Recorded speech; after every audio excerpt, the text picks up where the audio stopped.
अस्सलामुअलैकुम नाजरीन, आप देख रहे हैं सहर न्यूज़ और आज हम हाजिर हैं एक और ज़बरदस्त कहानी के साथ। आज की वीडियो जानने से कबल मेरी तमाम नाजरीन से गुजारिश है कि इस वीडियो को जल्दी से लाइक कर दें और अगर आप मेरे चैनल पर नए हैं तो इसे सब्सक्राइब करके बेल आइकन को प्रेस कर दें ताकि हमारी आने वाली हर नई वीडियो आप तक पहुंच सके और इस वीडियो को ज़्यादा से ज़्यादा दोस्तों में शेयर करें। चलते हैं आज की इस वीडियो की जानब। आज की इस वीडियो में हम बात करेंगे कि चीन की तरक्की के पीछे किसका हाथ है। जी बिल्कुल, चीन की तरक्की के पीछे चीनी माओ का हाथ है। ये चीनी माओ की अजीम तरबियत का नतीजा है कि चीन आज दुनिया में नुमाया मकाम रखता है। चीन के सदर शी जिनपिंग के दफ्तर में चीनी सदर की अपनी वालदा के हमरा पार्क में चहलकदमी की तस्वीर आवेजा है।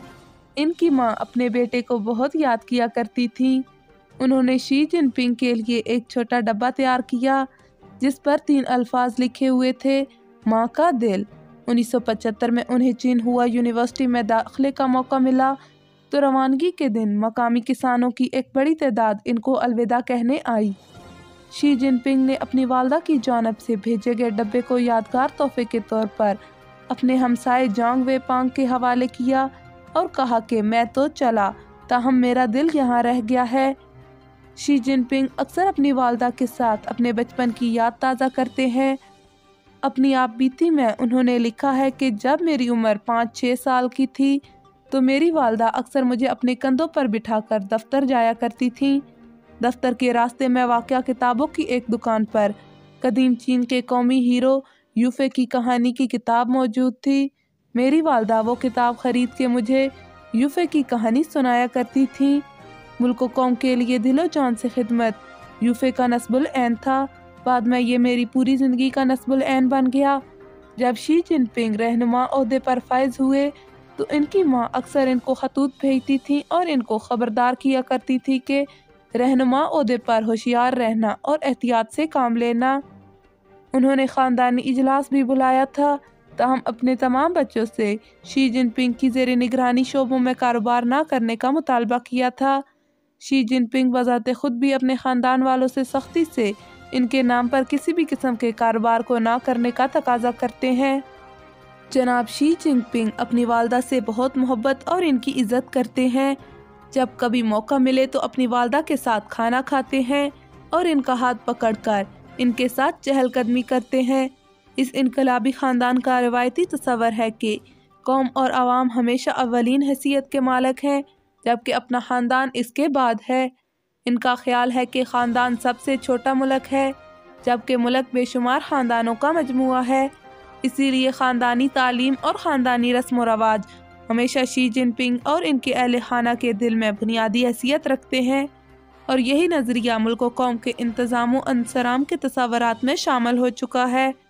मुल्क कौम की दिलो जान से खिदमत सदर शी जिनपिंग के कौमी जज्बात की अक्कासी है। ये वो अजीम माँ है जिसके राज दुलारे ने दुनिया में अपने वतन और माँ बाप का नाम रोशन कर दिया। इसमें शक नहीं कि मोहब्बत, शफ़क़त, शराफत, इसार, इनायत, सखावत, मुरवत, उल्फत, हमदर्दी, दर्दमंदी, एहसास, खलूस और खुशगवार ठंडक के मजमूए को माँ कहते हैं। माँ एक ऐसी हस्ती है जिसका वजूद कायनात की मौजूदगी में ज़रूरी है। माँ तो माँ ही होती है, चाहे वो किसी इंसान की हो या किसी हैवान की। हम कहते और सुनते तो हैं कि माँ की ममता है। माँ की ममता क्या होती है ये किसी माँ से ही पूछें। अगर कभी आपको चीन जाने का मौका मिले और कोई आपसे पूछे कि चीन में आपको सबसे ज़्यादा खूबसूरत क्या लगा तो यकीनन आपका जवाब होगा चीनी बच्चे, नन्हे मुन्ने गोल मटोल फूले फूले सुर्ख गालों वाले, ढेर सारे कपड़ों में लिपटे हुए और सर पर खूबसूरत सी टोपी पहने हुए चीनी बच्चे। बच्चे सभी को अच्छे लगते हैं और सभी इनसे प्यार भी करते हैं, लेकिन चीन में सिर्फ इनफरादी तौर पर ही नहीं बल्कि इज्तिमाई तौर पर भी जिस तरह बच्चों का ख्याल रखा जाता है शायद ही कहीं और रखा जाता है। चीनी माएँ बच्चों से बेहद प्यार करती हैं। वहाँ बच्चे 5-6 साल की उम्र से स्कूल जाना शुरू कर देते हैं, लेकिन इससे पहले वो किड्स गार्डन जाते हैं। नन्हे नन्हे बच्चों को नज़्मों, गीत, रक्स और मुख्तलिफ खेल सिखाए जाते हैं। जिस तरह हमारे यहाँ स्काउट्स, गर्ल्स गाइड और ब्लू बर्ड्स होते हैं, इसी तरह चीन में यंग पायनियर होते थे। कोई भी स्कूल का बच्चा आपको गले में सुर्ख स्कार्फ बांधे हुए दिखाई दे तो आप समझ जाएं कि वो यंग पायनियर है। ये लोग गाहे बगाहे मुख्तलिफ इस्लाही मुहिमें भी चलाते रहते हैं और इनके बड़े इनसे पूरा तावन भी करते थे और इनकी रहनुमाई भी। बीजिंग में चीनी बच्चों का आर्ट थिएटर भी कायम है। इसे चीन भर के बच्चों के थिएटरों में मुमताज़ मुकाम हासिल है। इस वक्त तक ये थिएटर बच्चों के लिए 80 ड्रामे तैयार कर चुका है, जिनमें से 20 ड्रामों को कौमी और बैनुल अक़वामी अवार्ड्स मिल चुके हैं।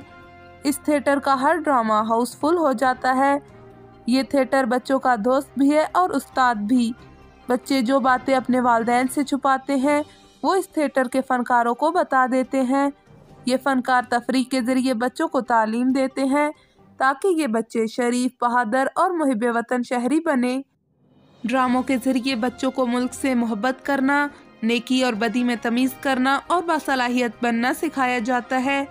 एक ज़माना था जब चीनी घराने में एक बच्चा पैदा होता था। ये एक बच्चा ज़ाहिर है तन्हा बच्चा होता था। वालिदैन काम पर जाते थे, बहन भाई कोई होता ही नहीं था, इसलिए खिलौने ही इनके दोस्त होते थे। 2013 में 2 बच्चों की इजाज़त दे दी गई। इक्तसादी खुशहाली के नतीजे में आमदनी में इजाफा हुआ और खिलौनों की मांग और बढ़ गई। आजकल चीन की खिलौना मार्केट में अनवाओ इकसाम के खिलौने मिलते हैं। इनमें तामीराती खिलौने, बोर्ड गेम्स, गुड़िया और पजल से लेकर आला दर्जे के इलेक्ट्रॉनिक खिलौने, तालीमी खिलौने और दीगर खिलौने शामिल हैं। खिलौनों से खेलने के अलावा चीनी बच्चे तस्वीर कशी और पतंग उड़ाने के भी बेहद शाइक हैं। बच्चों की बनाई हुई तस्वीरों की नुमाइशें भी होती हैं और अक्सर बच्चों को तस्वीर की नुमाइश बैरून मुल्क भी होती रहती है। चीनी माएँ अपने बच्चों की तन्हाई ख़त्म करने के लिए इन्हें इस तरह की सरगर्मियों में मसरूफ़ रखती हैं। चीन में ये बात भी आम है कि माँ बाप अपने बच्चों को बेहतरीन तालीम दिलवाते हैं, इसलिए उनकी कोशिश होती है कि बच्चों का तालीमी दौर जल्द अज जल्द शुरू हो जाए। इस मसले पर चीन में एक ऑनलाइन बहस भी शुरू हो गई थी कि समाजी दबाव की वजह से बच्चों पर पैदाइश से कबल ही कामयाबी का दबाव शुरू हो जाता है। इसमें कोई शक नहीं कि दुनिया की तमाम माओं के लिए बच्चे सबसे ज़्यादा कीमती हैं, लेकिन चीनी माएँ अपने बच्चों को सबसे ज़्यादा पसंद करती हैं। जब बच्चा बड़ा होकर हाई स्कूल जाता है तब भी बहुत सारी माएँ स्कूल के सामने खड़ी रहती हैं और अपने बच्चों को घर ले जाने का इंतज़ार करती हैं। चीनी माएँ स्कूल में और सफ़र में भी बच्चों को अपने हाथ का बना हुआ खाना खिलाती हैं। ये सिर्फ इस वजह से है कि इन्हें डर है कि बच्चों को दूसरी जगह से खाना खाने की आदत पड़ जाएगी और वो गंदा खाना खाने के बाद बीमार हो जाएंगे। यही वजह है कि चीनी माएँ बहुत ही काबिल एहतराम है, क्योंकि ये चीनी माओं की अजीम तरबियत का ही नतीजा है कि चीन आज दुनिया में नुमाया मकाम रखता है। तो नाजरीन, ये थी हमारी आज की वीडियो। उम्मीद है आप सबको ये वीडियो पसंद आएगी। आपने कमेंट बॉक्स में हमें ज़रूर बताना है कि आपको आज की ये वीडियो कैसी लगी।